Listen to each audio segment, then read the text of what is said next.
It wasn't the lipstick on his collar that gave him away. That's too cliché, too easy. For me, it was the way he started humming in the mornings. Michael never hummed.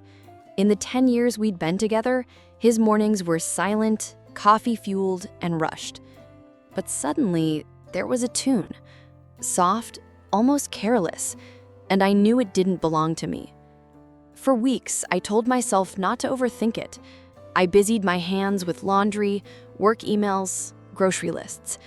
But my mind kept circling back to that hum, wondering whose melody it was. The truth arrived in a form so ordinary, it felt cruel. I was clearing out the trunk of his car when I found the gift bag.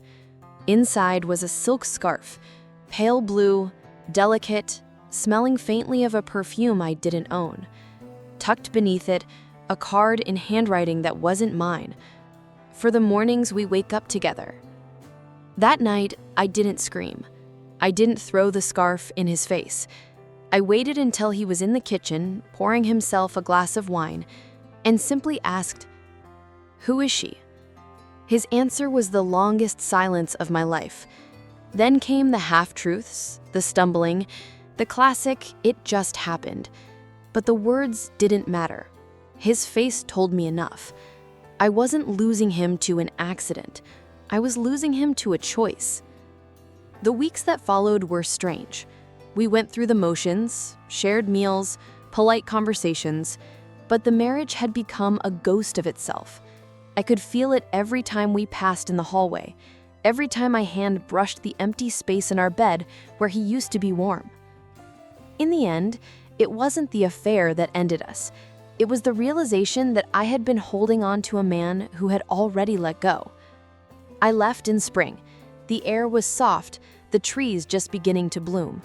It felt fitting, like the world was telling me I could start again. And I did. 4 years later. I don't think about the scarf anymore, at least not in the way I used to. It's no longer a wound, just an old scar I occasionally notice in the mirror of memory. 4 years have passed since I walked away from that life. Back then, I thought leaving him meant stepping into emptiness, but it turned out I was stepping into space I could finally fill with my own joy. I bought a small apartment near the sea, nothing grand, but it smells like salt and freedom when I open the windows. My mornings are quiet, except for the sound of my own coffee brewing. No humming, no secrets, just peace. I rebuilt myself in ways I didn't expect. I started painting again, something I hadn't done since college.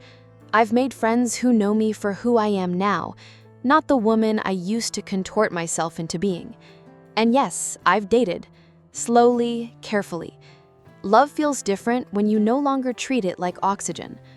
Sometimes people ask if I ever see Michael. I do, on rare occasions, passing on the street, once in a cafe. We exchange polite nods. He looks older now, not just in the face, but in the way he carries himself. I wonder if he hums in the mornings with her. It doesn't matter. That song isn't mine anymore. The last lie he told me ended our marriage. But the truth I found in its place, that I can stand alone, whole and unafraid, is something no one can take from me. And that is a melody I hum to myself every single day. Hello! If you like stories like this, subscribe to this channel to not miss new videos.